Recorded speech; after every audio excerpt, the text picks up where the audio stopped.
Hello everyone, welcome to my channel. आज हम इस वीडियो में अनुक्रम नियम के बारे में डिटेल में समझेंगे। इसे सीक्वेंस रूल भी कहा जाता है।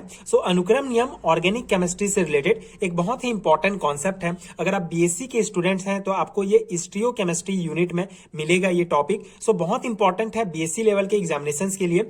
इस पर्टिकुलर वीडियो में हम अनुक्रम नियम क्या होता है, इसके जो महत्वपूर्ण नियम है, मेनली 3 नियम है अनुक्रम नियम के। इन तीनों नियमों को हम एग्जाम्पल के द्वारा डिटेल में समझेंगे। साथ ही साथ आपको ये नोट्स प्रोवाइड करूंगा जो आपके बीएससी लेवल के थ्योरी एग्जामिनेशंस के लिए बहुत ही यूजफुल होगा। आप इस नोट्स को अपने एग्जाम में डायरेक्टली अप्लाई कर सकते हैं। अनुक्रम नियम क्या होता है इसको हम पहले डिस्कस करते हैं। असममित कार्बन परमाणुओं से जुड़े हुए परमाणुओं की अपेक्षित अग्रता अर्थात रिलेटिव प्रायोरिटी ज्ञात करने के लिए प्रमुख नियम निम्नलिखित है। बेसिकली अनुक्रम नियम का यूज क्यों किया जाता है? अनुक्रम नियम के यूज को समझने के लिए आपको एक बहुत ही बेसिक सा कॉन्सेप्ट समझना होगा कि असममित कार्बन परमाणु क्या होता है या कायरल कार्बन परमाणु क्या होता है। ऐसा कार्बन, कोई एक कार्बन अगर इस कार्बन से 4 डिफरेंट ग्रुप, ठीक है, 4 डिफरेंट ग्रुप अगर इससे जुड़े हुए होते हैं, ये जो कार्बन होता है ये असममित कार्बन कहलाता है। जैसे आप इस एग्जांपल में देख सकते हैं, ये एक कार्बन है एंड इस कार्बन से 4 डिफरेंट ग्रुप जो है जुड़े हुए हैं, तो ये कार्बन असममित कार्बन कहलाता है। तो ये जो असममित कार्बन है, अगर इसमें जो 4 कार्बन जुड़े हुए हैं, 4 डिफरेंट ग्रुप जुड़े हुए हैं, तो इसमें जो ग्रुप जुड़े हुए हैं इनका प्रायोरिटी मतलब अपेक्षित अग्रता, इनमें से किसको पहले नंबर में रखेंगे, किसको दूसरे नंबर का प्रायोरिटी देंगे एंड किसको तीसरे एंड चौथे। उसी को ज्ञात करने के लिए 3 वैज्ञानिक कॉर्न, इनगोल्ड और प्रीलॉग, इन तीनों ने मिलकर एक नियम दिया जिसे सीक्वेंस रूल कहा जाता है। ठीक है, बहुत ही बेसिक है। सबसे पहले आपको समझना होगा कि जो असममित कार्बन परमाणु अर्थात कायरल कार्बन किसे कहते हैं। ऐसा कार्बन जो 4 डिफरेंट ग्रुप से जुड़े हो वो कायरल कार्बन कहलाता है। और कायरल कार्बन अगर है तो इसमें जो 4 डिफरेंट ग्रुप जुड़े हुए हैं, इन ग्रुप में से किसको पहले प्रायोरिटी पर रखा जाए, किसको उसके बाद के प्रायोरिटी पर रखा जाए एंड किसको उसके बाद, तो उस प्रायोरिटी को मतलब इन ग्रुप्स के प्रायोरिटी को ज्ञात करने के लिए जो नियम दिया गया उसे सीक्वेंस रूल कहा जाता है। इसे सीआईपी रूल भी कहा जाता है, ये भी आपको ध्यान रखना है। सीआईपी रूल कहा जाता है क्योंकि इसे कॉर्न, इनगोल्ड और प्रीलॉग 3 वैज्ञानिक ने दिया था, तो उनके नाम के पहले जो है लेटर के आधार पर इसे सीआईपी रूल भी कहा जाता है। तो इस प्रकार से आपको बेसिक समझ में आ गया होगा। अब इसके नियमों को हम देखेंगे जिससे आपको और इजीली ये समझ में आएगा। तो इसका नियम नंबर पहला क्या है? ठीक है, तो यदि असममित कार्बन परमाणु से 4 भिन्न परमाणु जुड़े हुए हैं तब उस परमाणु को उच्चतम अग्रता दी जाती है जिसके परमाणु क्रमांक, उस परमाणु को उच्चतम अग्रता दी जाती है जिसका परमाणु भार जो है अधिकतम होता है। ठीक है, यहां पे आपको ऐड करना होगा।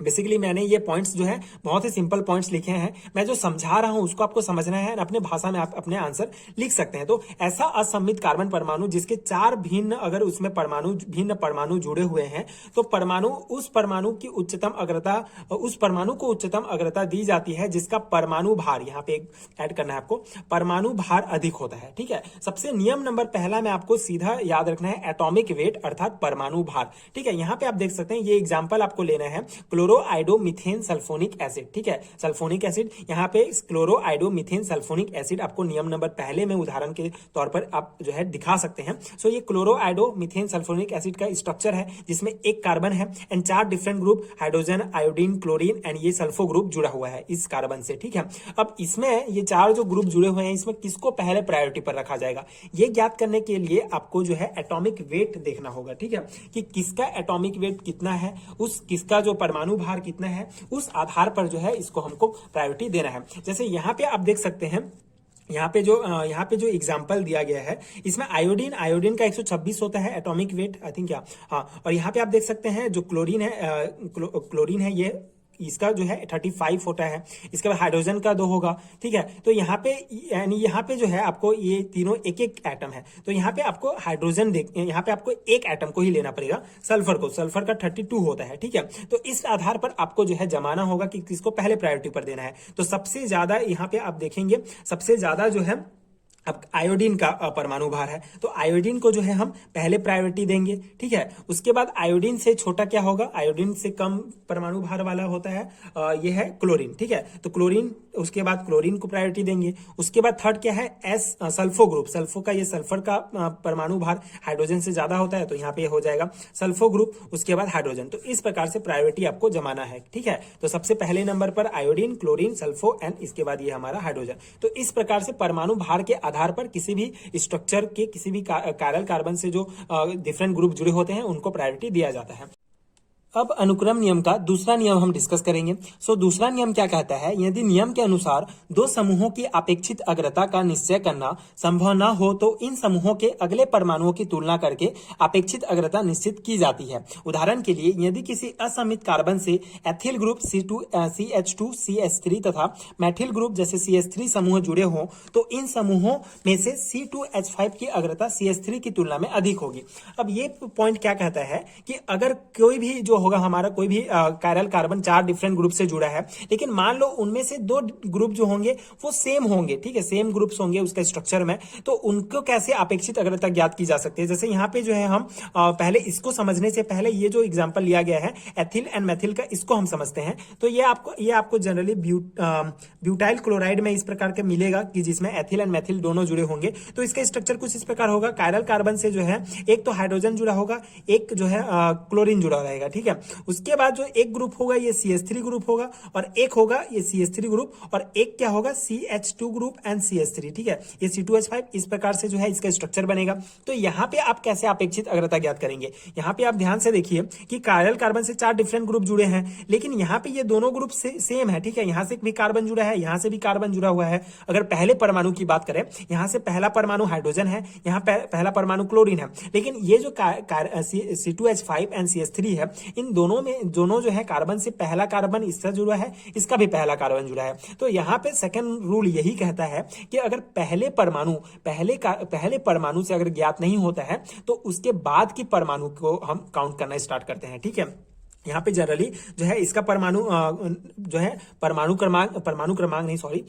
वेट, ठीक है, इसका परमाणु द्रव्यमान देखेंगे, मॉलिक्यूलर वेट देखेंगे, इसका मॉलिक्यूलर वेट देखेंगे। तो यहाँ से हमको नॉर्मली पता चलेगा कि क्लोरीन का जो मॉलिक्यूलर वेट है ये 35 है, तो ये पहला नंबर पे होगा, ठीक है, ये पहला नंबर पे होगा क्लोरीन का, ये पता चल गया। अब यहाँ पे हाइड्रोजन लास्ट में होगा, इसका जो है जनरली 1-2 होगा, तो ये लास्ट में होगा, ये भी पता चलेगा। अब CH3 एंड ये दोनों में से कैसे पता चलेगा, तो इसको हम तोड़ना स्टार्ट करेंगे। CH2 को तोड़ेंगे तो CH होगा, CH3 को तोड़ेंगे तो CH होगा, है। उसके बाद यहाँ पे जो थर्ड जो होगा ये कार्बन होगा, ठीक है, यहाँ पे CHC होगा एंड CHH होगा। तो ये इसका अगर हम परमाणु क्रमांक देखें तो कार्बन का कितना होता है 12 एंड ये एक, तो इस प्रकार से ये जोड़ देंगे। हाइड्रोजन का यहाँ पे भी हाइड्रोजन सेम है, ठीक है, यहाँ पे 2 हाइड्रोजन सेम है, 2 हाइड्रोजन सेम है, कार्बन सेम है, लेकिन यहाँ पे कार्बन और हाइड्रोजन के बीच हम तुलना करेंगे तो यहाँ पे कार्बन का परमाणु क्रमांक 12 होगा, मतलब ये ज्यादा होगा, एंड हाइड्रोजन का 2 होगा तो ये कम होगा। तो इस प्रकार से जो है ये नियम दूसरा ये कहता है कि अगर एक परमाणु से पता न चले तो उसके बाद दूसरे परमाणु तीसरे परमाणु की करते हैं, मतलब उसका मॉलिक्यूलर वेट देख के जो है हम अपेक्षित अग्रता या रिलेटिव जो प्रायोरिटी होता है ये देते हैं। ये एग्जांपल आप देख सकते हैं 3-chloro-2 मेथिल पेंटेन। तो यहाँ पे भी सेम है, एक कायरल कार्बन से 4 डिफरेंट ग्रुप जुड़े हुए हैं, क्लोरीन ग्रुप, हाइड्रोजन एंड ये, ठीक है। तो यहाँ पे क्या होगा, किसका प्रायोरिटी सबसे ज्यादा होगा, तो यहाँ पे देखने के लिए आपको पहले तो इसका ज्यादा होगा क्लोरीन का, ठीक है। उसके बाद लास्ट में हाइड्रोजन होगा, ये दोनों जो है एक परमाणु ही है। अब इसका पहला परमाणु कार्बन, इसका भी पहला परमाणु कार्बन, इसका दूसरा परमाणु हाइड्रोजन, इसका भी दूसरा हाइड्रोजन, इसका तीसरा परमाणु भी हाइड्रोजन, लेकिन इसका तीसरा परमाणु कार्बन, ठीक है। तो अब कार्बन और हाइड्रोजन के बीच आपको कंपेयर करना है, कार्बन का ज्यादा होगा तो यहाँ पे रिलेटिव इंटेंसिटी इसका पहला, प्रायोरिटी इसका पहला, इसका दूसरा और इसका तीसरा और इसका चौथा हो जाएगा, ठीक है। इस प्रकार पहले परमाणु से अगर मैच नहीं होता है तो उसके बाद वाले परमाणु का मॉलिक्यूलर वेट आपको ज्ञात करना होगा और देखना होगा।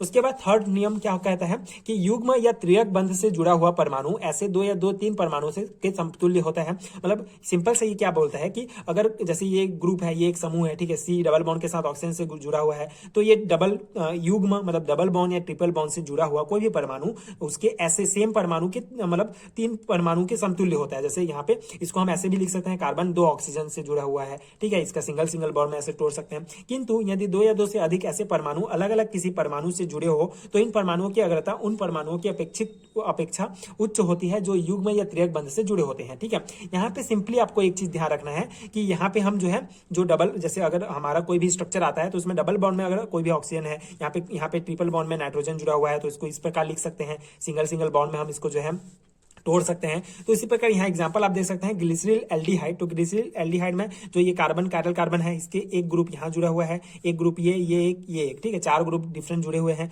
अब इसमें किसका प्रायोरिटी सबसे ज्यादा होगा, किसका कम होगा, ये ज्ञात करना है। तो यहाँ पे आप देख सकते हैं सबसे पहला हम पहला परमाणु देखेंगे, इसका पहला परमाणु हाइड्रोजन, इसका पहला परमाणु जो है क्या होता है, सॉरी इसका पहला परमाणु ये ऐसा नहीं होता है, ये ऐसे अगर इसके स्ट्रक्चर अगर देखें इसको अगर हम तोड़ेंगे तो सी ये हो जाएगा O, ये H हो जाएगा। ठीक है, ये O और इस प्रकार H, तो यहाँ से कार्बन जुड़ा रहेगा। ठीक है, तो इसका स्ट्रक्चर ये कार्बन इस कार्बन से जुड़ा रहेगा। ठीक है, नॉर्मली ये स्ट्रक्चर ऐसे बन सकता है अगर हम इसको तोड़ेंगे। नेक्स्ट स्टेप में पहला स्ट्रक्चर ग्लिसरील एल्डिहाइड का इस प्रकार होगा, जब हम इसको डबल बॉन्ड को तोड़ेंगे तो इस प्रकार से स्ट्रक्चर आपका बनेगा C डबल बॉन्ड OH और ये आपका H, ये CH2OH और यहाँ पे क्या होगा C जुड़ा रहेगा। ठीक है, और C के साथ जो है एक ऑक्सीजन इधर, एक ऑक्सीजन इधर और एक इधर हाइड्रोजन। ठीक है, तो अब यहाँ पे कैसे ज्ञात करेंगे कार्बन के साथ, पहला ऑक्सीजन का देखेंगे, ऑक्सीजन का कितना होगा 16 होगा, तो सबसे पहला प्रायोरिटी तो ऑक्सीजन का होगा। ठीक है, पहला यहाँ पे देखिए, और उसके बाद यहाँ पे पहला ये पहला एटम जो है कार्बन है, यहाँ पे आप देख सकते हैं इससे पहला जुड़ा हुआ है कार्बन इस ग्रुप का, इसका भी पहला कार्बन है।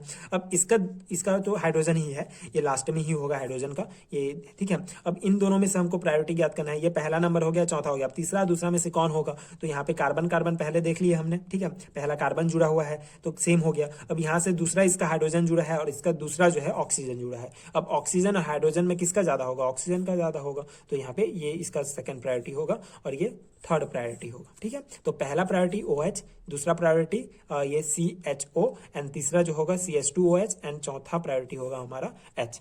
ठीक है, तो इस प्रकार से ये ग्लिसरील एल्डिहाइड का प्रायोरिटी ज्ञात कर सकते हैं।